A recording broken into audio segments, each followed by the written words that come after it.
আলহামদুলিল্লাহ, আমি দীর্ঘ কোনো ভূমিকায় যাচ্ছি না, আমি মূল আলোচনায় চলে যাচ্ছি। সামুরা ইবনে জুনদুব রাদিয়াল্লাহু তাআলা আনহু থেকে বর্ণিত বুখারী শরীফের হাদিস 47 নম্বর হাদিস। আখির জামানার পয়গম্বর মুহাম্মদুর রাসূলুল্লাহ সাল্লাল্লাহু আলাইহি ওয়াসাল্লাম ফজরের নামাজের পরে সাহাবায়ে কিরামকে নিয়ে বসতেন। আল্লাহর রাসূল জিজ্ঞেস করতেন, আমার সাহাবীরা বলো তো, তোমাদের মধ্যে কেউ কোন স্বপ্ন দেখেছো কিনা? সাহাবায়ে কিরাম কোন স্বপ্ন দেখলে আল্লাহর রাসূল সাল্লাল্লাহু আলাইহি ওয়াসাল্লাম ব্যাখ্যা দিতেন যে তোমার স্বপ্নের ব্যাখ্যা এই, তোমার স্বপ্নের ব্যাখ্যা এই। সামুরা ইবনে জুনদুব রাদিয়াল্লাহু তাআলা তিনি বলেন, একদিন আল্লাহর রাসূল সাল্লাল্লাহু আলাইহি ওয়াসাল্লাম সাহাবায়ে কিরামকে একত্রিত করে বললেন, গত রাতে আমি এক আশ্চর্যজনক স্বপ্ন দেখেছি। আখির জামানার পয়গম্বর বলেন, আমি ঘুমিয়েছিলাম, স্বপ্নে দেখলাম দুজন আগন্তুক আমার কাছে এসেছে, আমাকে ঘুম থেকে জাগ্রত করেছে, উঠিয়েছে, আমাকে বলল আমাদের সাথে চলুন। মুহাম্মদুর রাসূলুল্লাহ সাল্লাল্লাহু আলাইহি ওয়াসাল্লাম তিনি বলেন, আমি চলতে লাগলাম। চলতে চলতে কিছু দূর যাওয়ার পরে কেন্দ্রে গেছি, কালি পাই নাই। ব্যক্তি কাঁধ হয়ে শুয়ে আছে, সারা খুলছি। আরেক ব্যক্তি তার শিরে পাথর নিয়ে দাঁড়িয়ে আছে। এমন জোরে সাহিত্য ব্যক্তির মাথায় পাথর দিয়ে আঘাত করে, পাথরের আঘাত লেগে মাথার খুলিগুলো টুকরো কাচের মতো ভেঙে চতুর্দিকে ছিটে যায়। আল্লাহু আকবার, অত্যন্ত ভয়ঙ্কর দৃশ্য। পাথর দ্বারা এত সজোরে আঘাত করে মাথার খুলিগুলো ভেঙে যায়, পাথরটা গড়িয়ে গড়িয়ে দূরে চলে যায়। এ ব্যক্তি আবার পাথরটা কুড়িয়ে আনতে যায়, পাথর কুড়ায় এই ব্যক্তির কাছে আসার পূর্বে কুদরতি ভাবে মাথা যেরকম আগে ছিল ওইরকম ঠিক হয়ে যায়।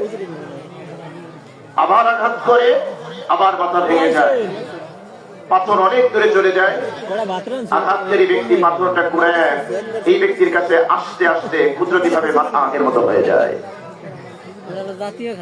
আখির জামানার পয়গম্বর জিজ্ঞেস করেন, সুবহানাল্লাহ, মান হাউলা, এই ব্যক্তিকে কেন তাকে এত ভয়ঙ্কর শাস্তি দেওয়া হচ্ছে? আপনার চোখের সামনে যদি একটা জীবিত মানুষকে পাথর দিয়ে আঘাত করে মাথা বারবার ভেঙে দেওয়া হয়, অত্যন্ত ভয়ঙ্কর এবং যন্ত্রণাদায়ক শাস্তি। নবীজি জিজ্ঞেস করলেন, কে এই ব্যক্তি, কেন তাকে এত মারাত্মক শাস্তি দেওয়া হচ্ছে? গোপালগঞ্জের নওজওয়ানেরা, আমি আপনাকে বুখারী শরীফের হাদিস শোনাচ্ছি। আগন্তুক দুজন নবীজিকে বললেন, সামনে চলুন। আখির জামানার পয়গম্বর বলেন, আমরা আরো কিছুটা পথ সামনে অগ্রসর হলাম, আরো কিছু দূর গেলাম, গিয়ে দেখতে পেলাম এক ব্যক্তি চিত হয়ে শুয়ে আছে, আরেক ব্যক্তি কেচি নিয়ে তার পাশে দাঁড়িয়ে আছে। কেচি দিয়ে এই ঠোঁটের এখান দিয়ে কাটতে কাটতে কাটতে একেবারে পিছন পর্যন্ত চলে যায়, নাকের ছিদ্র দিয়ে কেটে কেটে কেটে কেটে একেবারে গর্দান পর্যন্ত চলে যায়, চোখের কিনারা থেকে চামড়া কাটতে কাটতে পিছনে পর্যন্ত চলে যায়। কোন একজন জীবিত মানুষকে যদি লোহার কেচি দ্বারা এভাবে কাটা হয়, কষ্ট পাবে কি পাবে না? কথা বলেন, পাবে কি পাবে না? ডান দিকে কাটা শেষ, এই ব্যক্তি কেচি দ্বারা বাম দিকে কাটা শুরু করে। বাম দিকে কাটতে কাটতে কাটতে যখন গালের এই কিনারা দিয়ে কাটতে কাটতে পিছনে চলে যায়, বাম দিকে কাটার আগে ডান দিকে যে কেটেছিল আবার কুদরতি ভাবে এই কাটাটা আগের মতো একেবারে সুস্থ মানুষের মতো হয়ে যায়। এভাবে আবার যখন ডান দিকে কাটা শেষ হয়, তার আগে বাম দিকের কাটা শেষ হয়ে ভালো সুস্থ মানুষের মতো হয়ে যায়। নবীজি বললেন, সুবহানাল্লাহ, এই ব্যক্তিকে কেন তাকে এরকম যন্ত্রণাদায়ক শাস্তি দেওয়া হচ্ছে? আগন্তুক দুজন বললেন, সামনে চলুন, সামনে চলুন।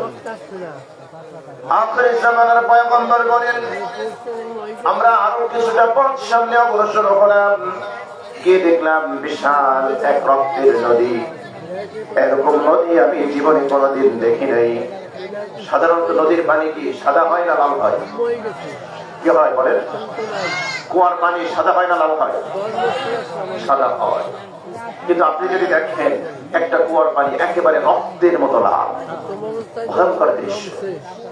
আখির জামানার পয়গম্বর বলেন, আমি দেখতে পেলাম অনেক দূর থেকে এই নদী, এই কুয়ার মাঝখান থেকে এক ব্যক্তি সাঁতরিয়ে সাঁতরিয়ে এই নদীর কিনারায় পৌঁছায়। আর কিনারায় এক ব্যক্তি কিছু পাথর, ছোট ছোট পাথর নিয়ে দাঁড়িয়ে আছে। এই ব্যক্তি, যে ব্যক্তি হাবুডুবু খাচ্ছিল, সাঁতরিয়ে কিনারায় যখন আসে, নদীর কিনারায় এসে বড় করে হা করে, আর কিনারায় দাঁড়ানো ব্যক্তি পাথরগুলো ওই ব্যক্তির গালের মধ্যে পড়ে দেয়। আবার এই ব্যক্তি অনেক দূরে চলে যায়। আমার সাথে বহু কষ্টে কিনারায় আসে, কিনারায় দণ্ডায়মান ব্যক্তি পাথরের টুকরোগুলো তার গালের মধ্যে ঢুকিয়ে দেয়, আবার পিছনে নবীজি বললেন, মান হাদা, এই ব্যক্তিকে কেন তাকে এভাবে শাস্তি দেওয়া হচ্ছে? আহত দুজন বললেন, সামনে চলো, সামনে চলো। নবীজি বলেন, আমরা আরো কিছুটা পথ অতিক্রম করলাম। সামনে গিয়ে দেখতে পেলাম বিশাল বড় এক চোলা। আপনারা দেখে থাকবেন হোটেলে তন্দুর রুটি ভাজে এক ধরনের চোলা আছে। বখারে দেওয়া হলো এই চোলাটার পেট অনেক চওড়া, মাথাটা ছোট গোল। আপনারা দেখে থাকবেন হোটেলের চুলাগুলো সাধারণত এরকম হয়, যেই চুলার মধ্যে তন্দুর রুটি ভাজে। নবীজি বললেন, আমি দেখতে পেলাম এই চুলার মধ্যে দাও দাও করে আগুন জ্বলতেছে, আর এই চুলার মধ্যে বস্ত্রহীন কিছু নারী পুরুষকে আগুনের ঝলসানো হচ্ছে, আর তাদের আত্মচিৎকার ছড়িয়ে পড়ছে দূরান্তে। আমরা বাইরে থেকে শুরু করে শুনতে পাচ্ছিলাম। যখন আগুনের লেলিহান শিখা উপরের দিকে উঠে আসে, মনে হয় যেন আগুনের লেলিহান শিখার সাথে এই বস্ত্রহীন নারী পুরুষগুলো তারা মুখ দিয়ে বের হয়ে যাবে। আবার যখন আগুন নিচের দিকে চলে যায়, এই মানুষগুলো আবার নিচে চলে যায়। আপনারা দেখে থাকবেন গ্রামে কোথাও যদি আগুন লাগে, দেখবেন আগুন কিছুক্ষণ পর পর এরকম ঢেউ খেলে যায়, উপরের দিকে উঠে যায়। আখির জামানার পয়গম্বর বলেন, আমরা দেখলাম চুলার মানুষগুলো যখন আগুন উপরের দিকে উঠে, এই মানুষগুলো মনে হচ্ছিল যেন চুলার মুখ দিয়ে বেরিয়ে যাবে। আবার আগুন যখন নিচের দিকে নেমে যায়, এই মানুষগুলো আবার নিচের দিকে চলে যায়। আখির জামানার পয়গম্বর মুহাম্মদ রাসূলুল্লাহ সাল্লাল্লাহু আলাইহি ওয়াসাল্লাম বলেন, মান হাদা, এই ব্যক্তিকে কেন এদেরকে এরকম জীবন্ত অবস্থায় আগুনে ঝলসানো হচ্ছে, জ্বালানো হচ্ছে, এরা কারা? আহত দুজন বললেন, তিন তারিখ, সামনে চলো। আখির জামানার পয়গম্বর বলেন, আমরা আরো কিছুটা পথ অতিক্রম করলাম। সামনে গিয়ে দেখলাম একজন কুৎসিত ব্যক্তি। এত কুৎসিত চেহারার ব্যক্তি আমি জীবনে কোনোদিন দেখি নাই। এত কুৎসিত মানুষের চেহারা যদি এত নিকৃষ্ট হয়, আমি কোনোদিন দেখি নাই। আমি দেখলাম এই ব্যক্তির হাতে একটা আগুনের মশাল। এই কুৎসিত চেহারার ব্যক্তি আগুনের মশাল নিয়ে ছুটতেছে, এখানে ওখানে আগুন প্রজ্বলিত করতেছে। আল্লাহ রাসূল অবাক হলেন। তিনি জিজ্ঞেস করলেন, এই ব্যক্তিকে কেন সে আগুন প্রজ্বলিত করছে? আগন্তুক দুজন নবীজিকে বললেন, তিন তারিখ, সামনে চলো। আখির জামানার পয়গম্বর বলেন, আমরা আরো কিছুটা পথ অতিক্রম করলাম। গিয়ে দেখলাম সুন্দর সাজানো গোছানো একটা বাগান। এত সুন্দর বাগান আমি জীবনে কোনোদিন দেখি নাই। একেবারে পরিপাটি। বসন্তের এমন কোন ফুল নেই যে এই বাগানের মধ্যে নেই। এত চমৎকার নয়নাভিরাম দৃশ্য। যেরকম সুন্দর গাছ, এরকম সুন্দর ফুলে ফলে সজ্জিত। সেখানে গিয়ে দেখলাম একজন ব্যক্তি, অনেক লম্বা, অনেক দীর্ঘ। ওই ব্যক্তির চেহারা যদি আমাকে দেখতে হয়, আকাশের দিকে উঁকি দিয়ে দেখতে হয়। এত লম্বা দেহের একজন ব্যক্তি, কিন্তু চেহারাটা চাঁদের মতো ফুটফুটে, চাঁদের মতো একেবারে উজ্জ্বল, নূরে ঝলমল করছে চেহারা। এরকম একজন ব্যক্তিকে দেখলাম, অনেক লম্বা, অনেক চওড়া। এর পাশে দেখলাম অজস্র ছোট ছোট বালক বালিকা, তার আশেপাশে সব একত্রিত হয়ে বসে আছে। আখির জামানার পয়গম্বর বলেন, আমি জিজ্ঞেস করলাম, এই ব্যক্তিকে এবং এই বাচ্চাগুলো কারা? আগন্তুক দুজন বললেন, তিন তারিখ, সামনে চলো। আখির জামানার পয়গম্বর বলেন যে আমরা আরো কিছুটা পথ সামনে গেলাম। যাওয়ার পরে দেখলাম এমন কিছু মানুষ, যে মানুষগুলো আমি কোনোদিন জীবনে দেখি নাই। যে মানুষগুলোর অর্ধেক হচ্ছে সুন্দর আর অর্ধেক হচ্ছে কুৎসিত। একজন মানুষ যদি সুন্দর হয় 3.5 হাত বডি পুরোটাই সুন্দর হবে। একজন মানুষ যদি কালো হয় 3.5 হাত বডি পুরোটাই কি হবে? কালো হবে। নবীজি বলেন না, এই মানুষগুলো ভিন্ন, অর্ধেক চাঁদের মতো সুন্দর আর অর্ধেক একেবারে কুৎসিত, একেবারে কালো। আমরা দেখতে পেলাম এই মানুষগুলো সামনে একটা স্বচ্ছ পানির ঝর্ণা, একটা নহর। তাদেরকে বলা হলো তোমরা এখান থেকে গোসল করে আসো, এই পানির মধ্যে নামো। এই মানুষগুলো পানির মধ্যে নামার সাথে সাথে, গোসল করার সাথে সাথে আমরা দেখতে পেলাম তাদের সেই কুৎসিত চেহারার অর্ধেক যে কুৎসিত ছিল, অসুন্দর ছিল, চোখের পলকেই পুরোটা দূর হয়ে পুরো দেহটা একেবারে চাঁদের মতো উজ্জ্বল হয়ে গেছে। সুবহানাল্লাহ। আখির জামানার পয়গম্বর বললেন এরা কারা? আমার দুজন বলেন তিন তারিখ সামনে চলুন। আখির জামানার পয়গম্বর বলেন এরপরে আমরা আরো কিছুটা পথ সামনে অতিক্রম করলাম, সামনে অগ্রসর হলাম। চলতে চলতে আমরা এমন একটা শহরের কাছে গেলাম, এত সুন্দর শহর আমি জীবনে কোনোদিন দেখি নাই। এত সুন্দর শহর। এই শহরের দেওয়ালের প্রধান ফটকে আমরা গেলাম, গিয়ে দেখলাম শহরের দেওয়ালগুলো, প্রাচীরগুলো একটা ইট স্বর্ণের আর একটা ইট রূপা। একটু জোরে বলেন সুবহানাল্লাহ। সুবহানাল্লাহ। সাধারণভাবে যদি আমাদের এলাকায় কেউ একটা সুন্দর ঘর বানায়, বাড়ি বানায়, আমরা তাকিয়ে থাকি, কিন্তু যে বিল্ডিংটা, যে প্রাসাদটা, যে শহরটা, প্রাচীরটার একটা ইট যদি হয় সোনা আর একটা ইট যদি হয় রূপা, দেখতে না জানি কত সুন্দর। আল্লাহু আকবার। আখির জামানের পয়গম্বর বলেন কেটে গিয়ে আমরা নক করলাম, আগন্তুক দুজন নক করলো, জিজ্ঞেস করা হলো কে, আমার পরিচয় দেওয়া হলো, গেট খুলে দেওয়া হলো। আমরা গেট খুলে ভিতরে গেলাম। যাওয়ার পরে আমাকে নিয়ে আরো কিছুটা পথ সামনে অগ্রসর হলো তারা। গিয়ে দেখতে পেলাম আরো সুন্দর বাগান, আরো নয়নভিরা, আরো চমৎকার, আরো ওয়ান্ডারফুল, আরো বিউটিফুল, আরো সুন্দর। যে সুন্দর আমার পক্ষে বর্ণনা দেওয়া সম্ভব, এত সুন্দর। সেখানে গিয়ে আমাকে বলা হলো উপরের দিকে তাকান। আমি উপরের দিকে তাকালাম, দেখতে পেলাম মেঘের মতো শুভ্র একটা প্রাসাদ। আমাকে বলা হলো এটা হলো জান্নাতে আদন। কোরআন যদি আপনি পড়েন তাহলে শুনবেন জান্নাত আদনিন। এই জান্নাত আদন হলো এটা। একটু জোরে বলেন তো আল্লাহু আকবার। আল্লাহু আকবার। আখির জামানার পয়গম্বর বলেন আমাকে বলা হলো আকাশের দিকে তাকান। আমি আকাশের দিকে তাকিয়ে দেখলাম চমৎকার একটা প্রাসাদ, চমৎকার একটা বাড়ি, একেবারে শ্বেত শুভ্র মেঘের আকৃতি ধারণ করা। এত সুন্দর বাড়ি আমি জীবনে কোনোদিন দেখি নাই। সুবহানাল্লাহ। এখন দুজন বললেন এইটা আপনার বাড়ি। একটু জোরে শুনতে চাই সুবহানাল্লাহ। আল্লাহু আকবার। নবীজিকে বলা হলো এটা আপনার বাড়ি। আল্লাহু আকবার বলেন। নবীজি বললেন ঠিক আছে আমাকে ছেড়ে দাও, আমি আমার বাড়িতে যাব। আমি আবারও বলি আমি আপনাকে বুখারীর হাদিস শোনাচ্ছি, কোনো বানোয়াট গল্প শোনাচ্ছি না। এটা না গভীর মনোযোগ। নবীজি বললেন আমাকে ছেড়ে দাও, আমি আমার বাড়িতে যাব। তারা বললেন অবশ্যই আপনি আপনার বাড়িতে যাবেন, আপনার ঘরে যাবেন, কিন্তু এখনো সময় হয় নাই, আরো কিছুদিন অপেক্ষা করতে হবে, এরপরে আপনি আপনার বাড়িতে যাবেন।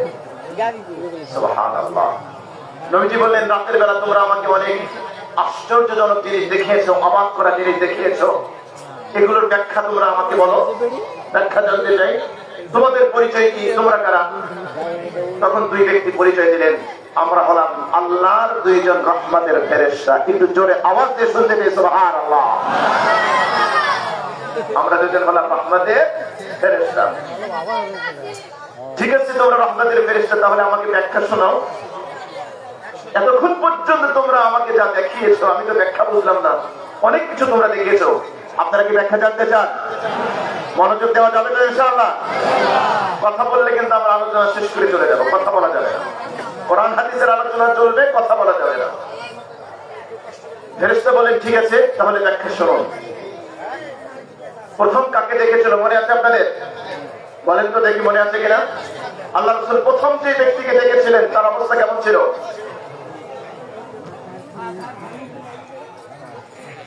মাশাআল্লাহ, আপনাদের মনোযোগ আছে, মাশাআল্লাহ, জাযাকাল্লাহ খায়র। আপনাদের জন্য দোয়া করলাম, আল্লাহ যেন আপনাদের উত্তম প্রতিদান দান করেন, বলেন আমিন। আলহামদুলিল্লাহ, আমরা মনোযোগ শুনতে চাই, মনোযোগ আকৃষ্ট করতে চাই, মনোযোগ থাকতে হবে। প্রথম যে ব্যক্তিকে দেখলেন, এক ব্যক্তি কাপ হয়ে শুয়ে আছে, আর শিওরে দাঁড়িয়ে এক ব্যক্তি পাথর দিয়ে ওর মাথায় আঘাত করছে।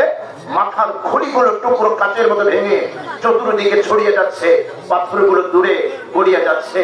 আবার পাথরটা যখন কুড়ে আনতে গিয়েছে, এই জায়গায় ফিরে আসার পূর্বে আবার কুদরতি ভাবে মাথা আগের মতো ঠিক হয়ে যাচ্ছে।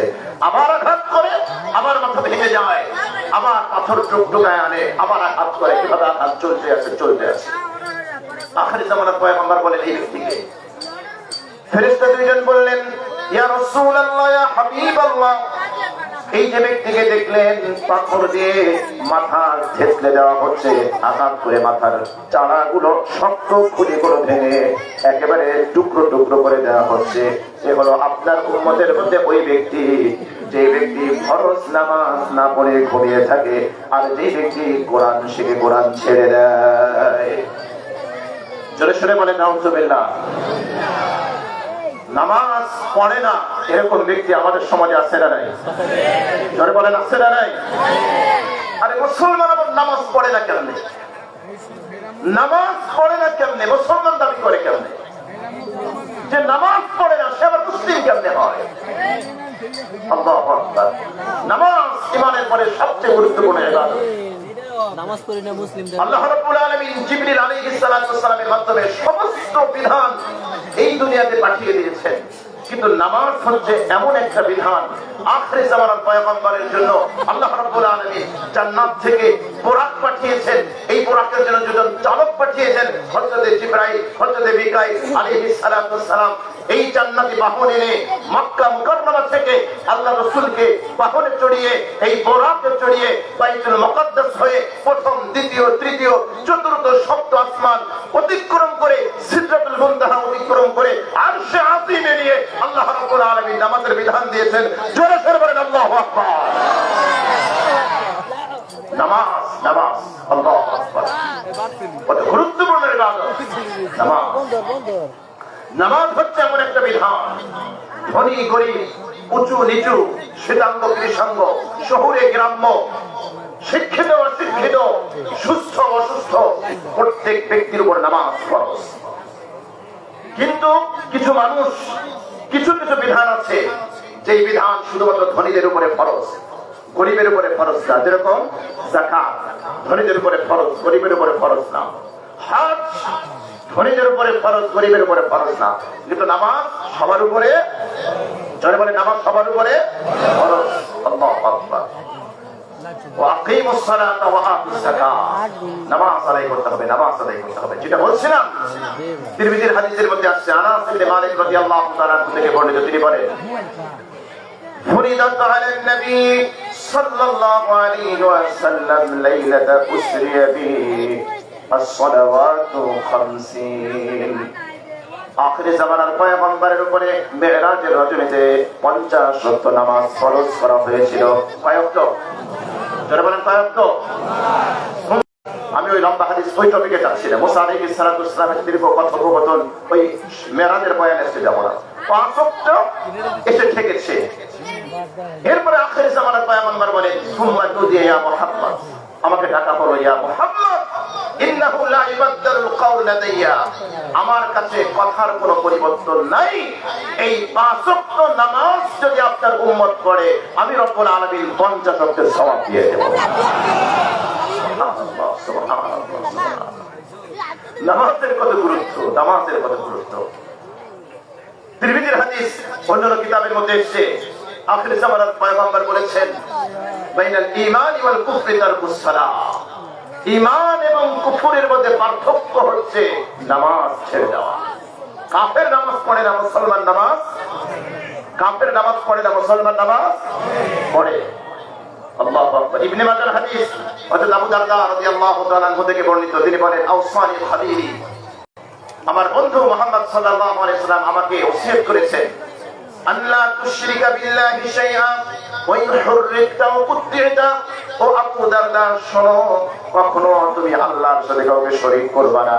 যদিও তোমাকে কেটে কেটে টুকরো টুকরো করা হয়, যদিও তোমাকে আগুনের মধ্যে নিক্ষিপ্ত করা হয়, এরপরেও কখনো আল্লাহর সাথে শরীক করবে না।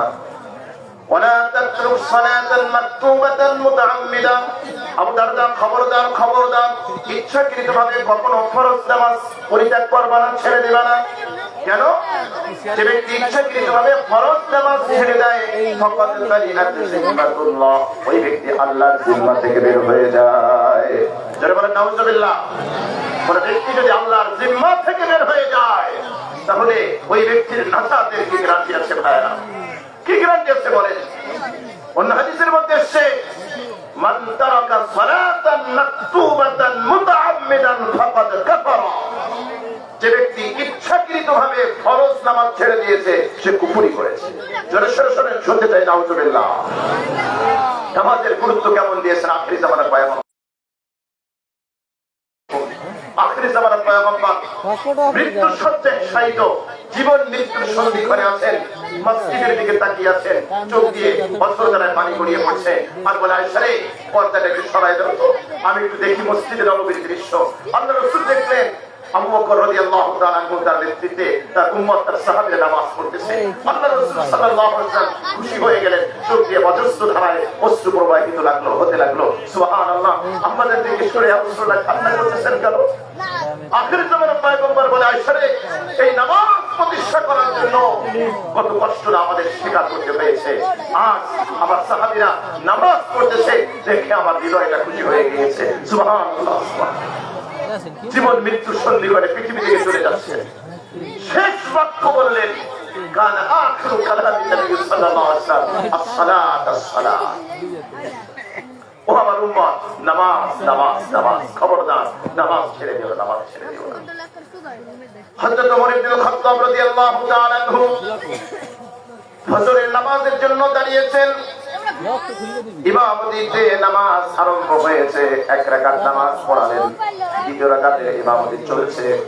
ওমর ইবনে খাত্তাব রাদিয়াল্লাহু তাআলা আনহু তিলাওয়াত করতেছেন, ইহদিনাস সিরাতাল মুস্তাকিম। অন্ধকারের ভিতরে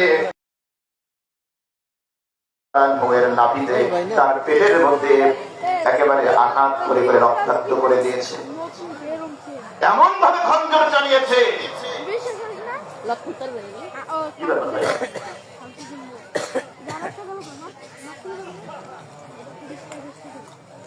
ওমর রাদিয়াল্লাহু তাআলা দ্বিতীয় রাকাতে সূরা ফাতিহা তেলাওয়াত করতেছেন।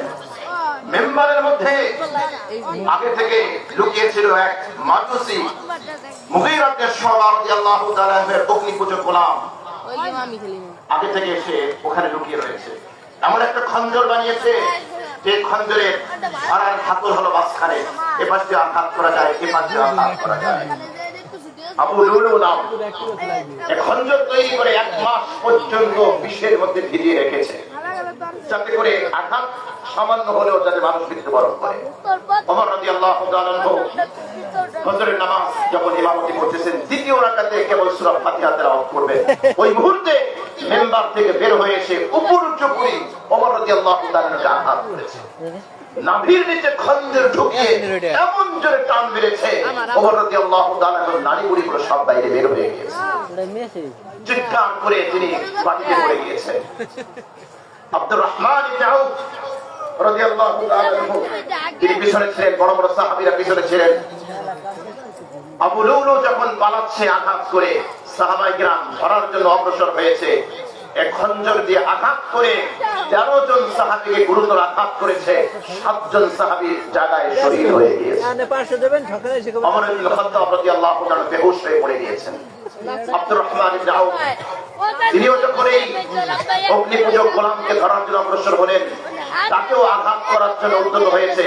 আব্দুর রহমান ইবনে আউফ তিনি বুদ্ধি করে তার গায়ের চাদর খুলে তার উপরে নিক্ষেপ করে, যাতে করে সবাই তাকে ধরতে পারে। আবু লুলু নিজের মৃত্যু অবশ্যম্ভাবী বুঝতে পেরে নিজের খঞ্জর নিজের গলায় চালিয়ে দিয়েছে, নিজে আত্মহত্যা করেছে। ওমর ইবনে খাত্তাব রাদিয়াল্লাহু তাআলা নবী ধরে মসজিদ থেকে বাইরে নেওয়া হলো। এই রেবুন ভাই তিনি বেহুশ।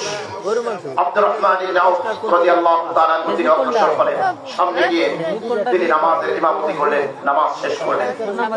ওমর ইবনে খাত্তাব রাদিয়াল্লাহু তাআলা বেহুশ, কথা বলে না, হুঁশ নাই, জ্ঞান নাই।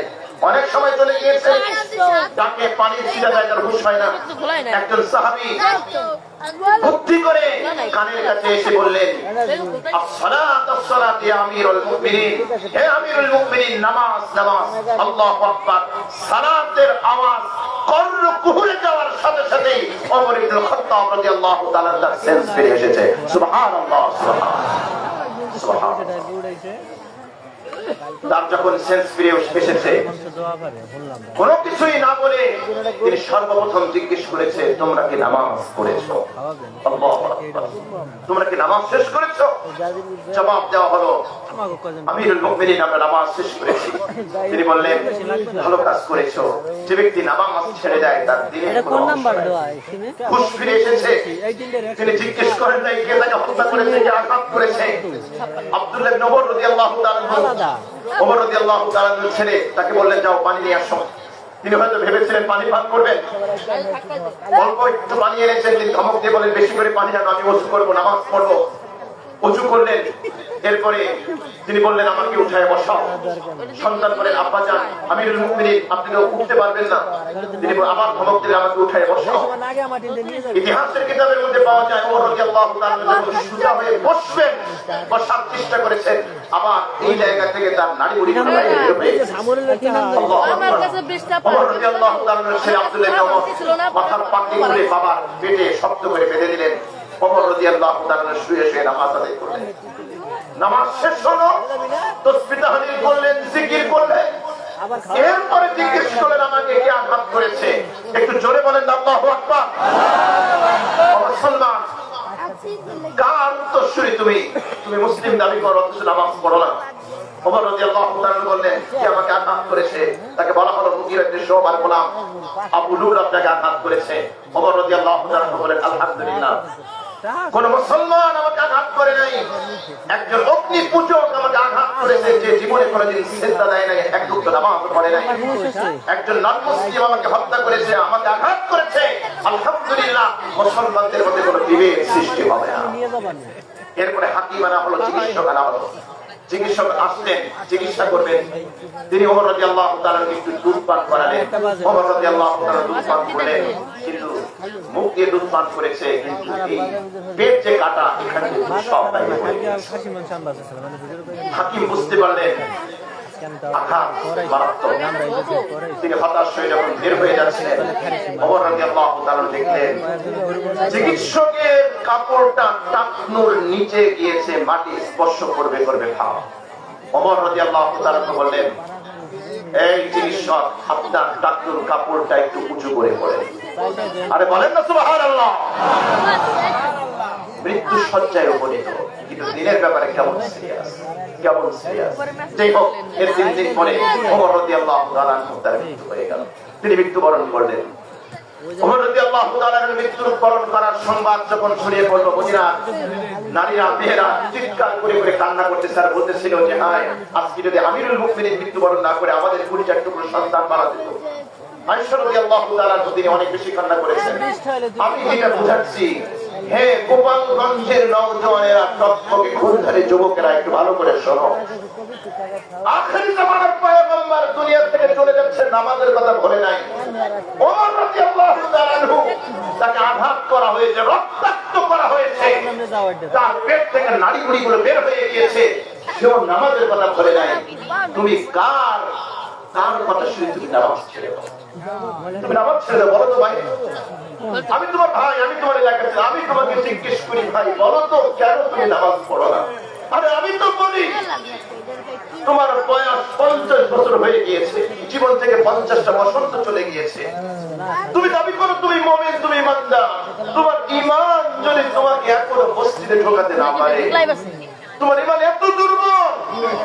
ফজরের আযান হয়, মুয়াজ্জিনের কণ্ঠে, আসসালাতু খায়রুম মিনান নাওম, ঘুম থেকে নামাজ উত্তম, নামাজ উত্তম, আর তুমি নাক থেকে ঘুমাও।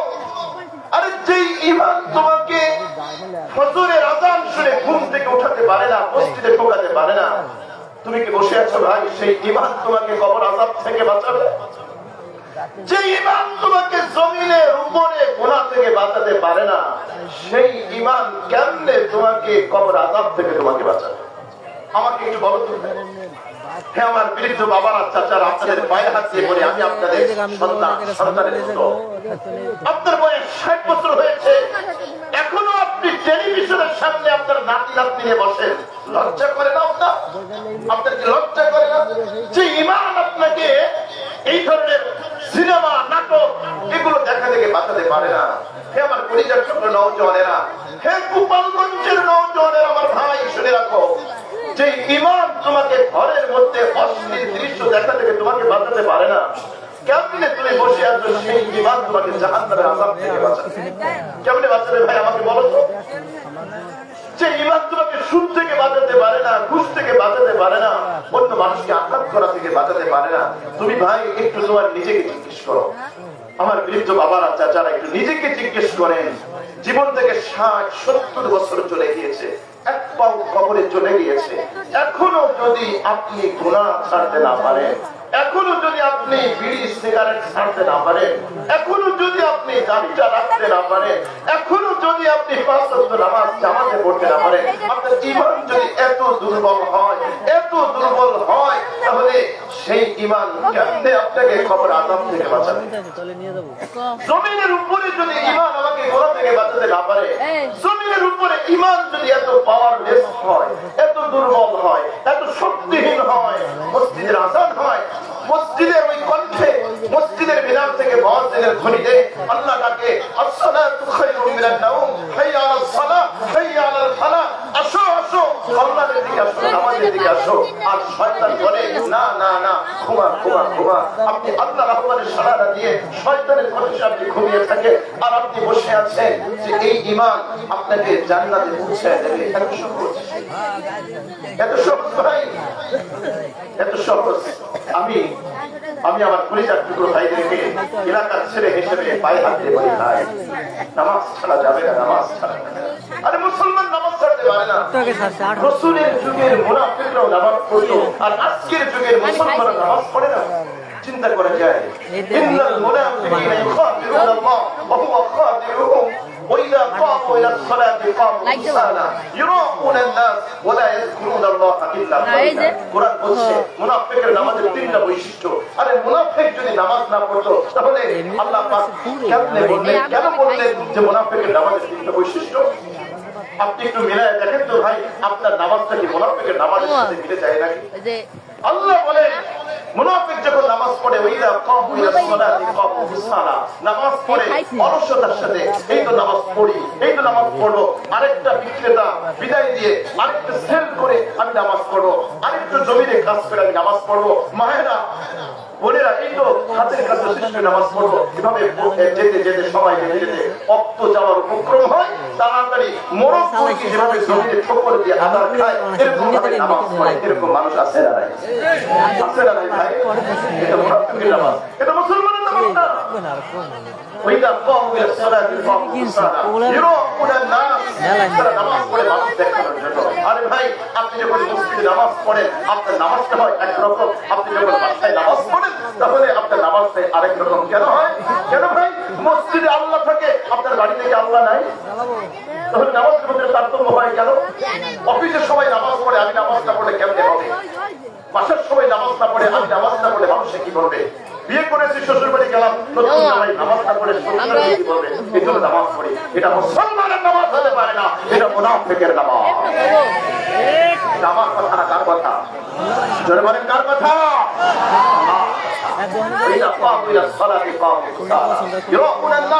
মুনাফিকের নামাজের 1 নম্বর বৈশিষ্ট্য হলো অলসতার সাথে নামাজ। মুনাফিকের নামাজের 2 নম্বর বৈশিষ্ট্য হলো লোক দেখানোর জন্য নামাজ পড়ে। মুনাফিকের নামাজের 3 নম্বর বৈশিষ্ট্য হলো ওয়ালা ইয়াযকুরুনাল্লাহা ইল্লা কালিলা, নামাজের মধ্যে আল্লাহর জিকির অল্প করে। সুবহান রাব্বিয়াল আলা কোনভাবে একবার কইলেই মাথা উঠে ফেলে, আছে না? সুবহান রাব্বিয়াল আযীম কোনভাবে একবার, আর সারা বছরের জন্য কুল হুয়াল্লাহু ইন্না আতাইনা সারা আর কোন সূরা পড়া। আমার প্রিয় ভাই, ইমাম সাহেব যদি সিজদায় গিয়ে তাসবিহ 5 বার পড়ে, 6 বার 7 বার পড়ে, পিছন থেকে কাশি করে আছে না নাই? আছে আছে এরকম গ্রামে একটু লম্বা পড়লে নামাজ শেষে বাঁকা তুমি তাকায় কি ব্যাপার হুজুর খাইয়ে কাম নাই এত লম্বা কেন করে? খবরদার খবরদার, এটা করা যাবে? এটা করা যাবে? নামাজের মধ্যে অল্প জিকির অল্প তাসবিহ, এটা কি মুসলমানের বৈশিষ্ট্য নাকি মুনাফিকের বৈশিষ্ট্য? এটা করা যাবে না। নামাজ হচ্ছে বান্দার সাথে আল্লাহর সাথে কনভারসেশন। আল্লাহু আকবার। আল্লাহ এবং তার বান্দার মধ্যে নামাজ যোগাযোগের মাধ্যম। আমি কি করব? সহিহ মুসলিমের হাদিসের মধ্যে এসেছে যাকে আখির জামানের পয়গম্বর বলেন, আল্লাহ রাব্বুল আলামিন বলেন, কাসামতুস সালাতা বাইনি ওয়া বাইনা আবদি নিসফাইনি ওয়া আবদি মা সালা। আখির জামানের পয়গম্বর বলেন, আল্লাহ রাব্বুল আলামিন ডাক দিয়ে বলেন, ও দুনিয়ার মানুষ শোনো, আমি রাব্বুল আলামিন নামাজকে দুই ভাগে ভাগ করেছি। আল্লাহু আকবার বলেন, আর জোরে বলেন আল্লাহু আকবার। নামাজকে দুই ভাগে ভাগ করেছি, অর্ধেক আমার আর অর্ধেক হলো আমার বান্দা। নামাজের মধ্যে আমার বান্দা যা চাইবে আমি রব্বুল আলামিন আমার বান্দাকে তা দিয়ে দেব। সুবহানাল্লাহ। আখির জামানের পয়গম্বর বলেন, ইযা ক্বালা আল আবদু আলহামদুলিল্লাহি রাব্বিল আলামিন فقال الله تبارك وتعالى حمدني عبدي। বান্দা যখন নামাজে দাঁড়ায় যখন বলে আলহামদুলিল্লাহি রাব্বিল আলামিন, আরশে আসীম থেকে আমার রব আমার আল্লাহ জবাব দিয়ে বলে আমার বান্দা আমার প্রশংসা করেছে। বলে না সুবহানাল্লাহ। কেমন জীবন্ত নামাজ, কেমন জীবন্ত নামাজ। আপনি নামাজে দাঁড়িয়েছেন, আস্তে বলেন জোরে বলেন যেভাবেই বলেন না কেন, আরশে আসীম থেকে আল্লাহ জবাব দিয়ে বলে আমার বান্দা আমার প্রশংসা করেছে। বলেন আল্লাহু আকবার। আল্লাহু আকবার। বান্দা যখন নামাজে দাঁড়িয়ে আলহামদুলিল্লাহ পড়ে আমার আল্লাহ প্রত্যেকটা সেন্টেন্সে জবাব দিয়ে। আমেরিকার একজন নও-মুসলিম শরীয়তুল ইসলাম গ্রহণ করেছে। অনেক লম্বা চওড়া কিরাত জানে না, কোরআন কিরাত করতে পারে না, শুধুমাত্র সূরা ফাতিহা শিখেছে আর ছোট্ট এক দুইটা সূরা শিখেছে। কিন্তু ইমাম সাহেব দেখে নামাজে দাঁড়ালে এই নওজওয়ানের 1-2 ঘন্টা আগে নামাজ শেষ হয় না। একদিন জিজ্ঞেস করেছে, বাবা তুমি তো নও-মুসলিম, তুমি তো নও-মুসলিম, অনেক কিছু কোরআনের সূরা শিখো নাই, অনেক কোরআন তিলাওয়াত শিখো নাই, কিন্তু তোমার নামাজে এত সময় লাগে কেন? আল্লাহু আকবার। নও-মুসলিম নওজওয়ান জবাব দিয়েছে হতবাক হওয়ার মতো। বলে হুজুর আপনারাই তো হাদিস শুনিয়েছেন, বান্দা যখন নামাজে দাঁড়ায় যখন বলে আলহামদুলিল্লাহি রাব্বিল আলামিন, আমার রব্বুল আলামিন আরশে আসীম থেকে জবাব দিয়ে বলে হামিদানি আপনি আমার বান্দা আমার প্রশংসা করেছে। তো এটা তো আপনারই হাদিস শোনার। আমি যখন নামাজে দাঁড়াই, আমি যখন আলহামদুলিল্লাহ বলি, যতক্ষণ না পর্যন্ত আমার ইয়াকিন না হয় যে আমার আল্লাহ আমার জবাব দিয়েছে, ততক্ষণ পর্যন্ত আমার নামাজ থেকে আর রহমানির রহিম বের হয় না। আল্লাহু আকবার, আল্লাহু আকবার। হে আমার গোপালগঞ্জের নওজওয়ানেরা, এই নওজওয়ানের নামাজ আর তোমার নামাজ আর আমার নামাজ, পুরো জুম দেয়া তোমার নামাজ আর আমার নামাজ, এই জীবন্ত নামাজ কোথায়? বান্দা যখন বলে আর রহমানির রহিম, আমার রব বলে আসনা আলাইহি আবদি, আমার বান্দা আমার গুনাহ কীর্তন করেছে।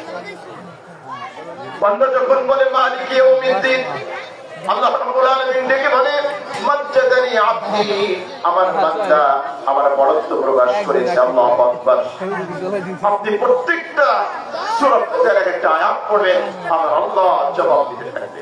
এরপরে বান্দা যখন বলে ইয়াকা না'বুদু ওয়া ইয়াকা নাস্তাঈন, আল্লাহ বলে হাদা বাইনা আবদি বাইনি ওয়া বাইনা আবদি, এটা আমার জন্য এবং এটা আমার বান্দার জন্য। আমার বান্দা আমার ইবাদত করবে, আমার কাছে সাহায্য চাইবে, আমি রব্বুল আলামিন আমার বান্দার ইবাদত কবুল করব এবং যা চাইবে তা দিয়ে দেব। এরপরে বান্দা যখন বলে ইহদিনাস সিরাতাল মুস্তাকিম, শেষ পর্যন্ত আল্লাহ বলে থাকে হাদা লিআবদি ওয়া লিআবদি মা সাআলা, এটা আমার বান্দার জন্য এবং আমার বান্দা যা চাইবে আমি রব্বুল আলামিন আমার বান্দাকে তা দিয়ে দেব। আপনি যদি নামাজটা পড়েন আল্লাহ কেমনে আপনার কানেকশন কিভাবে কেমনে বলেন ভাই বিজেপি কিনছি ও তো অর্ধেক নামাজ গুরুত্বপূর্ণ, নামাজ গুরুত্বপূর্ণ। আল্লাহু আকবার। নামাজ পড়লে কি লাভ হবে?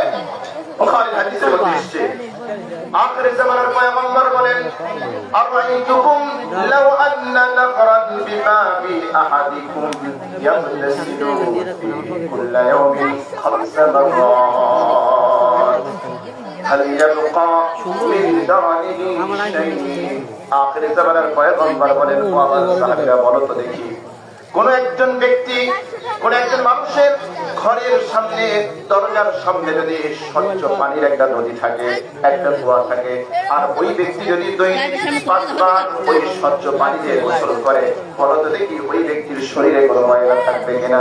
থাকবে? বলেন থাকবে? আল্লাহু আকবার। আপনি একবারই গোসল করেন না, সেখানে 5 বার যদি ভালো করে পিওর স্বচ্ছ পানি দিয়ে আপনি গোসল করেন, তাহলে আপনার শরীরে কোনো ময়লা থাকবে? আখিরি জামানার পয়গম্বর বলেন, ও আমার সাহাবীরা শোনো, হাদালিকা মিথলু সালাওয়াতিল খামস, এটা হলো 5 ওয়াক্ত নামাজের দৃষ্টান্ত। আমার যে উম্মত, আমার যে সাহাবী 5 ওয়াক্ত ফরজ নামাজ ঠিক মতো আদায় করবে, ওই যে 5 বেলা গোসল করলে শরীর থেকে ময়লা যেরকম ঝরে যায়, আল্লাহ রাব্বুল আলামিন এই ব্যক্তির আমলনামা থেকে গোনা করে এরকম মাফ করে দিবে। বুখারী শরীফের হাদিসের মধ্যে এসেছে, আমাদের আয়েশা রাদিয়াল্লাহু তাআলা থেকে জিজ্ঞেস করলেন, ইয়া রাসূলুল্লাহ, ইয়া হাবিবাল্লাহ, কিয়ামতের দিবসে লক্ষ লক্ষ কোটি কোটি মানুষ থাকবে, কোটি কোটি মানুষ, এর মধ্যে থেকে আপনি আপনার প্রত্যেককে একেবারে আদম আলাইহিস সালাম থেকে শুরু করে মহাপ্রলয় পর্যন্ত, ইসরায় পর্যন্ত, কিয়ামত পর্যন্ত যত মানুষ আসবে, সব মানুষ হাসরের ময়দানে একত্রিত করা হবে। আপনি আপনার উম্মতগুলোর কেমনে চিনবেন? আখিরি জামানার পয়গম্বর বলেন, আয়েশা রে, মনে করো, এটা বুখারীর হাদিস, মনে করো এক ব্যক্তি এক পাল ঘোড়া আছে, সব ঘোড়াগুলো কালা, মিশমিশে কালা, কিন্তু কিছু ঘোড়া আছে কপালে সাদা, হাতে সাদা, পায়ে সাদা। বলো তো আয়েশা, এই মালিকের এই ঘোড়াগুলো চিনতে কষ্ট হবে কিনা? আয়েশা রাদিয়াল্লাহু তাআলা বলেন, ইয়া রাসূলুল্লাহ, না, কষ্ট হবে না, মালিক খুব সহজেই ঘোড়াগুলো চিনতে পারবে। আখিরি জামানার পয়গম্বর বলেন, আয়েশা তাহলে শোনো, আমার উম্মত 5 ওয়াক্ত নামাজের জন্য যখন ওযু করে নামাজ পড়বে, কিয়ামতের দিবসে তাদের নামাজের ওযুর অঙ্গগুলো চাঁদের মতো ঝলমল ঝলমল ঝলমল করতে থাকবে, নূরে নূরান্বিত হবে। আমি রাসূল দেখে দেখে আমার উম্মতদেরকে সুপারিশ করে আমি জান্নাতে পাঠানোর ব্যবস্থা করব। আমার গোপালগঞ্জের নওজোয়ান ভাইয়েরা, তুমি যদি নামাজটা পড়ো, ওযু না করো, তোমার নূর কেমনে আসবে? বলো কেমনে আসবে? কেমনে পরিচয় দিবা তুমি? কেমনে তুমি পরিচয় দিবা? পাঁচওয়াক্ত নামাজ পড়বো তো ভাই? পড়বো তো ইনশাআল্লাহ। কারা কারা রাতে হাত উঁচু করে একটু আল্লাহকে দেখাই, লিল্লাহি তাকবীর, লিল্লাহি তাকবীর, লিল্লাহি তাকবীর। মুসলমান নামাজ ছাড়তে পারে না। মুসলমানের নামাজের মাধ্যমে আল্লাহর সাথে কানেকশন তৈরি হয়, কানেকশন তৈরি হয়। আপনার কোন সমস্যায় পড়েছেন, কোন সমস্যা আপনার সমাধান হয় না, আমি আপনার একটা সলিউশন করে যাই। শেষ রাতে উঠে ভালো করে ওযু করে 2 রাকাত 4 রাকাত নামাজ পড়ে চোখের পানি ছেড়ে দিয়ে একটু আল্লাহর কাছে দোয়া করে। আরে আপনি যদি শেষ রাতে উঠে আল্লাহর কাছে আপনার প্রয়োজন বলতে পারেন, আপনি সরাসরি পারমাণবিক অস্ত্রের আঘাত মিস হতে পারে, শেষ রাতের দোয়া আপনার বিফলে যাবে না। কেন যাবে না? রাতের 1/3 যখন অতিবাহিত হয়ে যায়, আল্লাহ রাব্বুল আলামিন পৃথিবীর নিকটবর্তী আসমানে এসে ডাকতে থাকে, আনা হাল মিন মুস্তাগফিরিন ফাগফিরনা। আছো গুনাহ করতে করতে পাহাড় সমান গুনাহ করে ফেলেছো, অনেক গুনাহ করে ফেলেছো, গুনাহ করতে করতে গুনার সাগরে হাবুডুবু খাচ্ছো। এরকম পাপিষ্ঠ কোন বান্দা, কোন বান্দি আছো, আমি রব্বুল আলামিন শেষ রাতে উঠে আমার কাছে প্রার্থনা করো, আমি রব্বুল আলামিন তোমার গুনাহগুলো মাফ করে দিব। আনা হাল মিন মুস্তাগফিরিন ফাগফিরনা, আনা হাল মিন মুস্তারজিকিন ফারযুকনা। আছো রিজিকের অভাব, চাকরি নাই, কর্মসংস্থানের ব্যবস্থা নাই, খাবার নাই, এরকম কোন অভাবে লেগে আছো, আমি রব্বুল আলামিন শেষ রাতে রাতের 1/3 অতিবাহিত হওয়ার পরে আমার কাছে বলো, আমার কাছে বলো, আমি রব্বুল আলামিন তোমাকে রিজিকের ব্যবস্থা করে দেব। সুবহানাল্লাহ। আলা হাল মিন মুবতালান ফাউআফিয়া। আছো কোন বিপদগ্রস্ত নেই, বিপদে পড়েছো, মুসিবতে পড়েছো, আমি রব্বুল আলামিন আমার কাছে বলো, আমি তোমাকে বিপদ থেকে উদ্ধার করব। এটা বলেন না সুবহানাল্লাহ, সুবহানাল্লাহ। তাহাজ্জুদের নামাজ অনেক ফজিলত, অনেক ফজিলত, অনেক ফজিলত। আল্লাহু আকবার। আপনি যখন অন্ধকার রাত্রিতে আকাশের তারা দেখেন, তারা বিটবিট করে চলে, আপনি যখন আকাশের দিকে তাকান, বিটবিট করে তারা চলে, আল্লাহর কিছু বান্দা বান্দি আছে আরামের খুব হারাম করে দিয়ে শিরকে উপেক্ষা করে শেষ রজনীতে নামাজের জন্য দাঁড়িয়ে যায়। আসমানবাসী এই ব্যক্তিকে তারার মধ্যে এরকম উজ্জ্বল চঞ্চল করতে দেখে। তাহাজ্জুদের নামাজ বলবেন হুজুর ওয়াক্তের নামাজই তো পড়ি না, তাহলে তাহাজ্জুদের নামাজ। জাহান্নামীরা জাহান্নামের নামে প্রথম অপরাধ হলো নামাজ না পড়া। প্রথম অপরাধ কি? নামাজ না পড়া। জাহান্নামীদেরকে জিজ্ঞেস করা হবে মা সালাকাকুম ফি সাকার, কি ব্যাপার সাকার নামক জাহান্নামে কেন তোমরা আসলা, কোন অপরাধের কারণে আসলা? প্রথম যে জবাবটা দিবে, এক নম্বর জবাব হলো ক্বালু লাম নাকু মিনাল মুসাল্লিন, আমরা মুসল্লি ছিলাম না, আমরা নামাজ পড়ি নাই, এই জন্য আমাদেরকে জাহান্নামে পাঠানো হয়েছে। আল্লাহু আকবার। কোরআন আমাদেরকে বলছে فخلف من بعدهم خلف أضاعوا الصلاة واتبعوا الشهوات فسوف يلقون غيا। এরপরে এমন কিছু মানুষ আসবে যে মানুষগুলো নামাজকে নষ্ট করে দিবে, প্রবৃত্তির অনুসরণ করবে, অচিরেই তাদেরকে গয় নামক জাহান্নামের স্থানে নিক্ষেপ করা হবে। গয় কি জিনিস? তাফসীর ইবনে কাসীরের মধ্যে আল্লামা ইবনে কাসীর রাহিমাহুল্লাহ আব্দুল্লাহ ইবনে মাসউদ রাদিয়াল্লাহু তাআলা থেকে হাদিস উল্লেখ করেছে। গয় কাকে বলা হয়?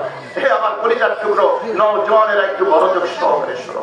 বেনামাজির ঠিকানা হলো জাহান্নামের গয় নামক উপত্যকা। গয় কি জিনিস? সাহাবায়ে কেরাম জিজ্ঞেস করে, ইয়া রাসূলুল্লাহ গয় কি জিনিস? আখির জামানার পয়গম্বর বললেন গয় হলো জাহান্নামের এমন একটা উপত্যকা, এমন একটা ড্রেন, এমন একটা নালা, জাহান্নামীদেরকে জাহান্নামের ফেরেশতারা পিটাবে, শরীর থেকে রক্ত ঝরবে, পুঁজ বের হবে, এই রক্ত এবং পুঁজ যে নালা দিয়ে গড়িয়ে গড়িয়ে প্রবাহিত হবে ওইটাকে বলা হয় গয়।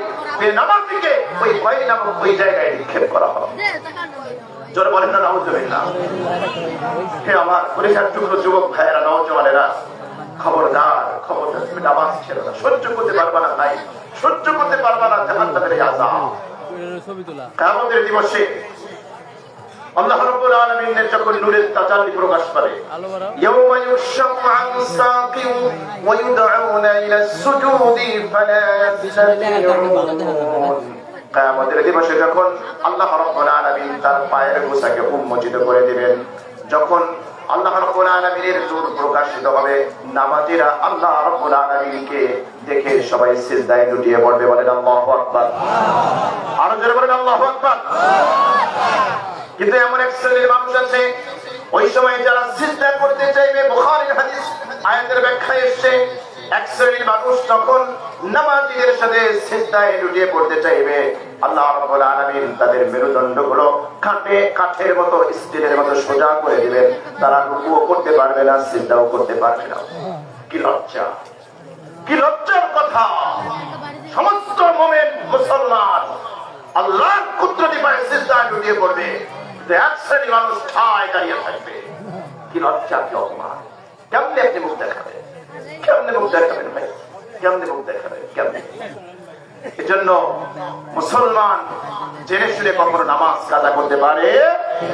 পারে? পারে? নামাজ কাজা করতে পারে? পারে না। আপনি আল্লাহর যদি ওলি হতে চান, সিজদায় গিয়ে আল্লাহকে ডাকতে হবে।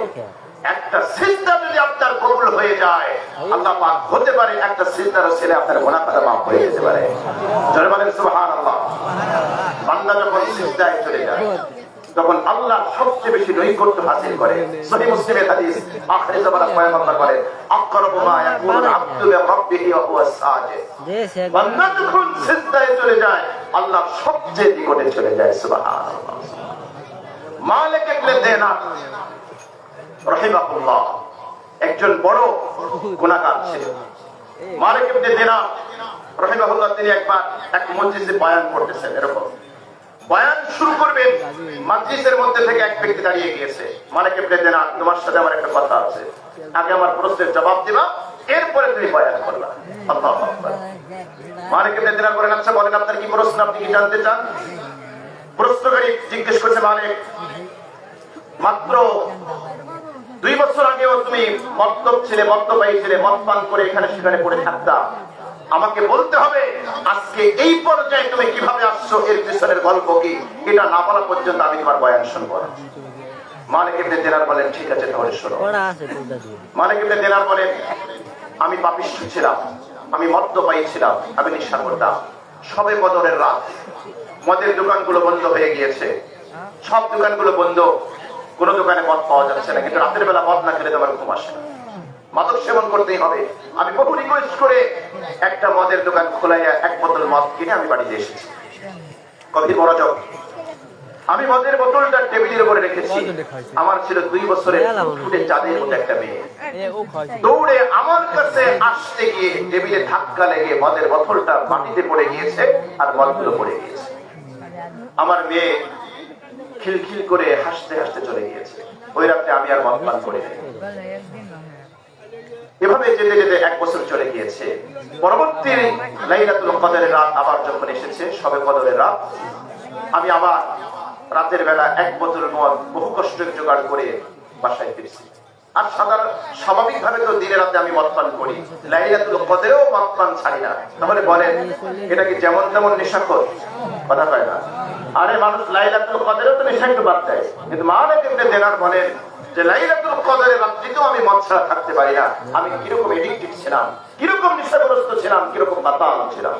পরবর্তী বছরে আমি যখন 1 বোতল মদ নিয়ে বাসায় ফিরলাম, বোতলটা আমি সবেমাত্র ওই টেবিলের উপরে রেখেছি, আমার মনের ভিতরে দুমড়ে মুচড়ে উঠছে। মনে পড়ে গিয়েছে 1 বছর আগে আমি এই জায়গায় বোতল রেখেছিলাম, আর আমার ছোট্ট মেয়েটার আঘাত থেকে মদের বোতলটা পড়ে গিয়েছিল। আমি মদ পান করতে পারি নাই, কিন্তু 6 মাস আগে আমার সেই মেয়েটা মারা গিয়েছে। আজকে মেয়ের স্মৃতি মনে পড়ে আমি মদের বোতলটা ফেলে দিয়ে আমি ঘুমিয়ে গিয়েছি। রাত যখন গভীর, মালিক ইবনে দিনার বলেন, আমি স্বপ্নে দেখলাম বিশাল বড় একটা অজগর সাপ আমার পিছনে তাড়া করতেছে, আমাকে তাড়া করতে করতে নিয়ে যাচ্ছে। আমি প্রাণপণ চেষ্টা করছি পালানোর জন্য, কিন্তু পালাতে পারছি না। সাপ মনে হয় আমাকে সবল বাঁধবে বাঁধবে, এমন অবস্থা। সাপ আমার একেবারে নিকটে চলে আসছে। বহু কষ্টে আমি দৌড়াচ্ছি, ছুটতেছি, পালাচ্ছি। কিছু দূরে যাওয়ার পরে দেখলাম একজন বৃদ্ধ মানুষ। আমি বৃদ্ধকে বললাম, চাচা আমাকে বাঁচান, সাপের হাত থেকে আমাকে বাঁচান, আমাকে রক্ষা করেন, আমাকে রক্ষা করেন। বৃদ্ধ বলল, বাবা তোমাকে বাঁচানোর মতো শক্তি আমার হাতে নাই, এত বিশাল সাপ মোকাবেলা করার মতো শক্তি সামর্থ্য আমার হাতে নাই, আমার নাই, আমি বাঁচাতে পারবো না। বরং এক কাজ করো, তুমি ওই পাহাড়ে চলে যাও, ওখানে কিছু মানুষ আছে, দেখো তারা তোমাকে রক্ষা করতে পারে কিনা। মালিক ইবনে দিনার বলেন যে আমি বৃদ্ধ জীর্ণ শীর্ণ বৃদ্ধের কথা অনুযায়ী আমি পাহাড়ের উপরে উঠলাম, কিন্তু সাপ আমার পিছনে পিছনে দাঁড়া করতে। পাহাড়ের উপরে উঠে দেখলাম চমৎকার একটা বাগান, ফুলে ফলে সুশোভিত সুসজ্জিত একটা বাগান। সেই বাগানের মধ্যে সুন্দর করে প্রাচীর দেওয়া একজন দারোয়ান সেখানে দাঁড়াচ্ছে। আমি বললাম, আমাকে ভিতরে ঢুকতে দাও, আমাকে সাপে সবল মারবে, সাপ থেকে আমাকে বাঁচাও। দারোয়ান দরজাটা বন্ধ করে ভিতরে চলে গিয়েছে, আমাকে ভিতরে ঢুকতে দিচ্ছে না। সাপ একেবারে কাছে চলে আসতেছে। হঠাৎ করে দরজাটা খুলে গেল। খুলে যাওয়ার পরে আমি দেখতে পেলাম এই বাগানের মধ্যে অনেকগুলো ছেলে মেয়ে খেলাধুলা করতেছে। ওই বাচ্চাদের মধ্যে আমার নাবালেগ মেয়েটাকে আমি দেখতে পেয়েছি। বলেন না সুবহানাল্লাহ। মালিক ইবনে দিনার শব্দে দেখেছি। মালিক ইবনে দিনার বলেন, আমার ছোট্ট 2 বছরের মেয়েটা অনেক বালক বালিকার মধ্যে খেলাধুলা করছিল, আমাকে দেখা মাত্র দৌড়ে এসেছে, ছুটে এসেছে, এসে বলে, বাবা কি হয়েছে, কি অবস্থা? আমি বললাম, ছোট্ট কলিজার টুকরো মেয়ে, দেখো পিছনে আমাকে সাপে তাড়া করতেছে, সাপ থেকে আমাকে বাঁচাও। আল্লাহু আকবার, কি আজীব ব্যাপার! আমার মাত্র 2 বছরের মেয়ে এই সাপকে আঘাত করতে উদ্যত হয়েছে, আর সাপ পিছনে হেঁটে পিছনের দিকে চলে গিয়েছে। একটু জোরে বলেন আল্লাহু আকবার। মালিক ইবনে দিনার বলে, আমি অবাক হয়ে গেলাম। ওই বৃদ্ধ চাচা সাপকে দাঁড়াতে পারে না, কিন্তু আমার ছোট 2 বছরের মেয়ে সেই সাপটাকে দাঁড়িয়ে দিল, সাপ তার কথা শুনে চলে গেল। মালিক ইবনে দিনার বলে, আমি মেয়েকে জিজ্ঞেস করলাম, কি ব্যাপার মা, তোমার ভয়ে সাপ কেন পালিয়ে গেল? মালিক ইবনে দিনারের মেয়ে বলতেছে, বাবা আমি হলাম জান্নাতি মানুষ, আর জান্নাতি মানুষরা জাহান্নামের সাপকে ভয় পায় না। একটু জোরে সোরে শুনতে চাই আল্লাহু আকবার। ও হলো জাহান্নামের সাপ, আর আমি হলাম জান্নাতি মানুষ। এই জান্নাতি মানুষ জাহান্নামের সাপকে ডরায় না, বরং জাহান্নামের সাপ জান্নাতি মানুষকে ডরায়। সুবহানাল্লাহ। মালিক ইবনে দিনারের ছোট্ট মেয়ে বলে, বাবা আপনি জানেন এই অজানার সাপকে? আর ওই যে বৃদ্ধ চাচা জীর্ণশীল এক ব্যক্তিকে দেখলেন, সেই ব্যক্তিকে আপনি কি জানেন? মালিক ইবনে দিনার বলেন, না মা, আমি জানি না। ওই দুর্বল ব্যক্তিকে আর এই সাপকে আমি তো চিনি না। মালিক ইবনে দিনারের ছোট্ট মেয়ে বলে, বাবা, ওই যে জীর্ণশীল বৃদ্ধ মানুষ, ওইটা হলো আপনার নেক আমল। আর এই যে অজানার সাপ, মোটা রুষ্ট, এইটা হলো আপনার বদ আমল। আপনার গুনাহ এত বেশি হয়েছে যে গুনাহ এখন আপনাকে গ্রাস করে নেবে। আর আপনার নেক আমল এত কিঞ্চিত, এত জীর্ণশীর্ণ, আপনার ঈমান এত দুর্বল যে আপনার ঈমান এই সব জাহান্নাম থেকে আপনাকে বাঁচাতে পারবে না। মালিক ইবনে দিনার বলেন, এই অবাক করা স্বপ্ন দেখার সাথে সাথে তাদের ঘুম ভেঙে গিয়েছে। আমি ঘুম থেকে জাগ্রত হলাম, ঘুম থেকে উঠলাম, আর পান করে নাই, গোসল করলাম, ওযু করলাম, সুন্দর জামা পরে আমি মসজিদে চলে গেলাম। মসজিদে গিয়ে দেখলাম অনেক মানুষ লাইলাতুল কদর, শবে কদরের রাত, অনেক মানুষ নামাজ পড়ছে, অনেক মানুষ সালাত আদায় করতেছে। আমিও মসজিদে ঢুকে সালাত আদায় করার জন্য দাঁড়ালাম। এক রাকাত নামাজ পড়ে আমি সিজদায় গিয়ে আল্লাহর কাছে এমন ভাবে কান্নাকাটি করতেছি, এমন ভাবে কান্নাকাটি করতেছি, আর তওবা করতেছি সিজদায় গিয়ে। কান্না করতে করতে করতে অনেক সময় চলে গিয়েছে, চোখের পানিতে আমার জামাটা ভিজে যাচ্ছে। এক সময় আমার তন্দ্রার ভাব এসেছে, ঘুমের ভাব এসেছে। ওই চিন্তারত অবস্থায় আমি দেখতে পেলাম আখিরি জামানার পয়গম্বরের সাথে আমার সাক্ষাৎ হয়ে গিয়েছে। আখিরি জামানার পয়গম্বর বলে, মালিক, মাথা উঠাও, আল্লাহ তোমার গুনাহ খাতা মাফ করে দিয়েছে। সাজদাতুন ওয়াহিদা খায়রুম মিনাদ দুনিয়া ওয়া মা ফিহা। আখিরি জামানার পয়গম্বর বলেন, সিজদার মতো সিজদা যদি একটা দিতে পারো, একটা সিজদা দুনিয়ার মধ্যে যা কিছু আছে সবচেয়ে উত্তম। জোরে বলেন সুবহানাল্লাহ। হে আমার ভাই, হে আমার ভাই, পাপ তো অনেক করেছি। কোন সময় মালাকুল মউত আসবে আমরা জানি না। যে কোনো মুহূর্তে মালাকুল মউত আসতে পারে কি পারে না? মৃত্যু হয়ে যেতে পারে কি পারে না? এজন্য প্রিয় ভাই, মৃত্যুর জন্য আমরা প্রস্তুতি নেই। মৃত্যুর জন্য আমরা কি নিব? প্রস্তুতি গ্রহণ করবো তো ইনশাআল্লাহ। আপনি যদি নামাজ না পড়েন, তাহলে আপনার হাসর আখিরি জামানার পয়গম্বরের সাথেও হবে না, সাহাবায়ে কিরামের সাথেও হবে না, ফিরআউনের সাথে হবে। আপনারা কি ফিরআউনের সাথে হাসর হোক এটা চান? চাই আমরা ভাই? মুসনাদ আহমদের হাদিস, আখিরি জামানার পয়গম্বর বলেন, মান হাফাযা আলাস সালাত, যে ব্যক্তি 5 ওয়াক্ত নামাজ ঠিকমতো আদায় করবে, 5 ওয়াক্ত নামাজ ঠিকমতো পড়বে, কানাত লাহু নূরান ওয়া কুরহানান ওয়া নাজাতান ইয়াওমাল কিয়ামা, কিয়ামতের দিবসে এই নামাজ তার জন্য নূর হবে, এই নামাজ তার জন্য দলিল হবে, এই নামাজ তার জন্য জান্নাতে যাওয়ার ওসিলা হয়ে যাবে। একটু জোরে বলেন না সুবহানাল্লাহ। আল্লাহ রাসূল বললেন, কানাত লাহু নূরান, এক নম্বর নামাজ নামাজি ব্যক্তির জন্য নূর হবে। এজন্য দেখবেন বেনামাজি অনেক সুন্দর হ্যান্ডসাম, কিন্তু নামাজ পড়ে না, ওর চেহারায় নূর নাই, ঠিক না বলেন? কিন্তু ব্যক্তিটা দেখতে কালো, কিন্তু নামাজ পড়ে আলহামদুলিল্লাহ চেহারার ভিতরে নূর দিয়ে দেন কে? জোরে বলেন কে? আল্লাহ। হাসরের ময়দান যখন কায়েম হয়ে যাবে, কিয়ামত যখন কায়েম হয়ে যাবে, হঠাৎ আল্লাহ রাব্বুল আলামিন গোটা হাসরের ময়দান একেবারে অমাবস্যার রাতের মতো অন্ধকার করে দিলেন। আল্লাহু আকবার। তখন আল্লাহ রাব্বুল আলামিন নূর বিতরণ করবেন। নূরুহুম ইয়াসআ বাইনা আইদিহিম ওয়া বিআইমানিহিম। আল্লাহু আকবার। আল্লাহ রাব্বুল আলামিন হাসরের ময়দানে নূর বিতরণ করবেন। নূর গোটা হাসরের ময়দান অন্ধকারে ছেয়ে গিয়েছে, কালো কালো অন্ধকার, কিচ্ছু দেখা যায় না।